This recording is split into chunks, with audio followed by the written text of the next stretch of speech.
Endurance: The Power Within by April Thomas. Chapter 3.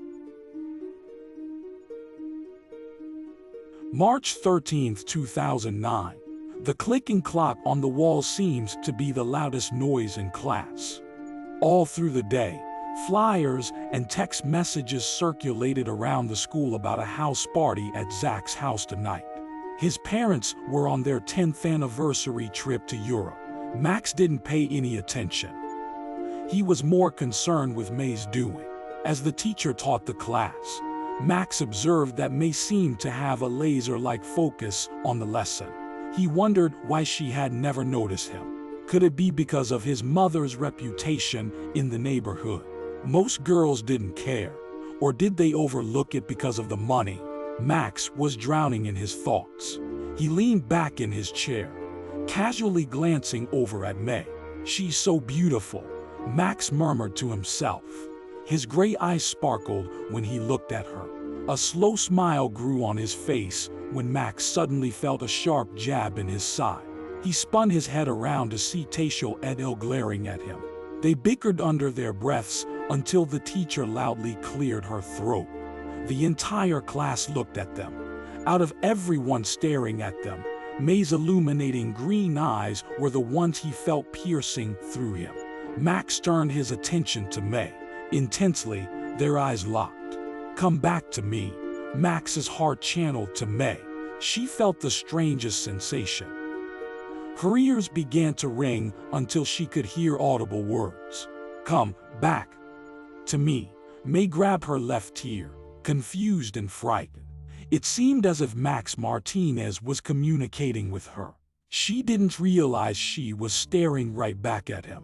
She felt oddly relaxed, as if in a trance. May looked away quickly, still holding her ear. She immediately grabbed her books as the bell rang, darting for the door.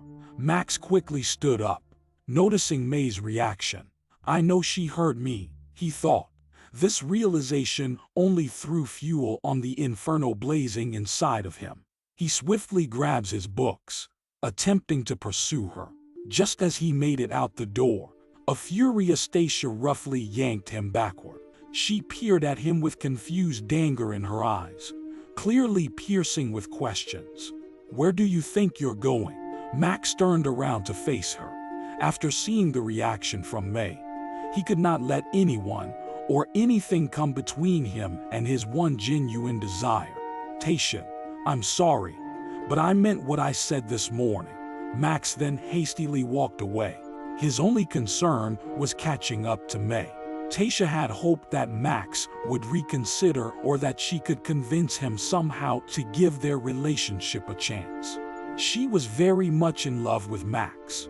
Taisha foolishly believed that Max at least liked her. They had dated for a month, and he was an excellent catch. After they had had sex just a week ago, Taisha couldn't get enough of him. She was sure he wanted to be with her. Taisha also admired his gentleman-like demeanor. He would open and close doors for her. Max was the one for her, and she was not ready to let go. The final bell rang. May couldn't make it to her locker fast enough to shove her books in and escape the hell-called high school. She casually noticed the eye of Max Martinez staring in her direction, but decided he must be looking at Paula Waters, who was walking behind her. All the guys wanted to get a piece of Paula Waters. She was a little Miss Everything. Who could compete with that? May grumbled under her breath. May made it to her locker, shoving her books inside and slamming the metal door closed. She quickly headed out the main doors, making it toward her bus. As she rushed out the door, May felt Max's stare again. "Is he looking at me?" May questioned herself. She jumped onto her bus, putting the question behind her. Max stood at the foot of Belmont High School steps, envisioning what it would be like to talk to May. Her beautiful, almond-shaped, green eyes and golden complexion enthralled him. He loved her long, soft, wavy hair and beautiful smile, the rare times he could catch a glimpse of it.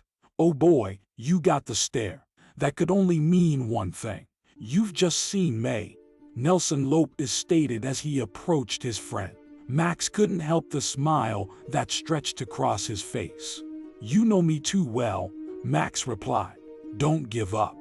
One day, she will notice you. You'll just have to break your neck on the field," Nelson joked. "But, in the meantime, let's hit the house party tonight. Everyone will be there. I'm sure you will find someone to take your mind off of May."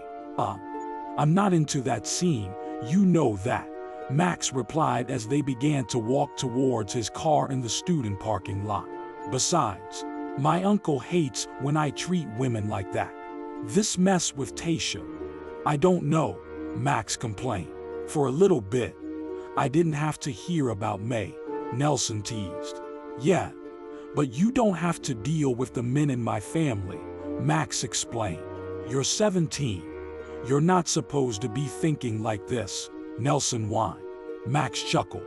"I agree with you there. Come on, man. It's almost the end of the year, and you haven't gone to any parties. If you're not going to do it for yourself, don't be selfish. Do it for me," Nelson laughed. "I'm supposed to help my uncle with something tonight." "I can't," Max shrugged.